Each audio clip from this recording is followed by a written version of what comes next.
कभी सोचा है वो प्रतीक जिसे दुनिया का सबसे पवित्र रूप माना गया, उसे ही कुछ लोग गलत समझ बैठे। क्या शिवलिंग सिर्फ पत्थर है या उसमें छिपा है ब्रह्मांड का वो रहस्य जो हमें खुद भगवान तक ले जा सकता है? आज हम खोलेंगे वो रहस्य जिसे सदियों से सिर्फ कहा नहीं गया, महसूस किया गया। दोस्तों, बहुत से लोग कहते हैं शिवलिंग एक प्रजनन अंग है, पर क्या सच में अगर ऐसा होता तो क्या दुनिया के लाखों साधु संत उसकी पूजा करते? क्या ये संभव है कि पूरा भारत हजारों सालों से किसी जैविक प्रतीक की आराधना कर रहा हो? नहीं, सच्चाई इससे कहीं गहरी है। शिवलिंग सिर्फ पत्थर नहीं, वो ऊर्जा का केंद्र है, कॉस्मिक एनर्जी का प्रतीक। लिंग शब्द संस्कृत में चिन्ह या सिंबल का अर्थ रखता है, अर्थात वो संकेत जो अदृश्य को दृश्य बनाता है। शिव का अर्थ है जो कल्याणकारी है और लिंग का अर्थ है रूप से परे संकेत, अर्थात शिवलिंग का मतलब है रूप रहित परम सत्ता का प्रतीक। जब कुछ नहीं था, न आकाश, न पृथ्वी, न जीवन, तब भी ऊर्जा थी। वो ऊर्जा शिव है और उस ऊर्जा का केंद्र उसका स्वरूप लिंग है। शिवलिंग इसलिए अंडाकार होता है क्योंकि यही आकार ब्रह्मांड का मूल आकार। देखो, परमाणु,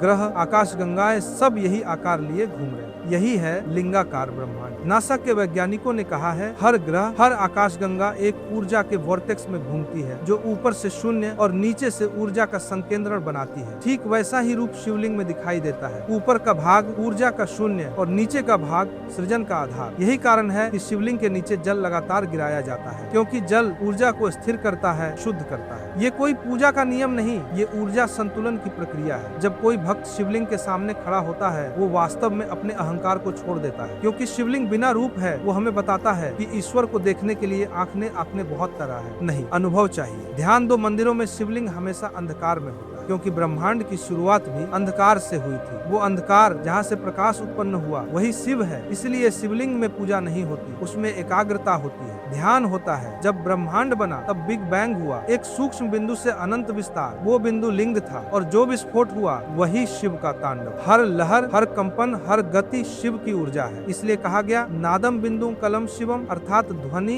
बिंदु और ऊर्जा ये सब शिव के ही रूप है। तो जो शिवलिंग हम देखते हैं वो किसी शरीर का प्रतीक नहीं, वो बिग बैंग का प्रतीक है, सृजन की शुरुआत का प्रतीक। लेकिन दुर्भाग्य से समय के साथ हमारी समझ कम हुई और पश्चिमी विचारधारा ने इस पवित्र प्रतीक को गलत अर्थों में बांध दिया, क्योंकि जो चीज समझ से परे होती है उसे लोग अपने सीमित ज्ञान से परिभाषित कर देते हैं। ब्रिटिश और कुछ पश्चिमी विद्वानों ने 18वीं में ब्रिटिश सेना पर देते हैं शताब्दी में शिवलिंग का अर्थ फालिक सिंबल यानी प्रजनन अंग बता दिया, ताकि भारत की संस्कृति को नीचा दिखाया जा सके। लेकिन हमारे शिष्य तो विज्ञान को भक्ति के रूप में देखते थे। उनके लिए शिवलिंग क्रिएशन का नहीं, एग्जिस्टेंस का प्रतीक था। जब साधक ध्यान में लिंग को देखता है तो वो किसी देवता की मूर्ति नहीं बल्कि अपनी अंतः शक्ति को देखता है। शिवलिंग कहता है तू और मैं अलग नहीं, जो ऊर्जा तुझमें है वही इस ब्रह्मांड में बह रही है। जब ये अनुभूति आती है तभी साधक कह उठता है अहम ब्रह्मास्मि, मैं ही ब्रह्म हूँ। यही मोक्ष की शुरुआत है। अब सोचो, कैलाश पर्वत पर आज भी कंपास काम क्यों नहीं करता? वहाँ किसी ध्वनि की गूंज क्यों नहीं लौटती? क्यों वहाँ कोई चढ़ नहीं पाया? क्योंकि वो पर्वत खुद ऊर्जा का लिंगाकार केंद्र है,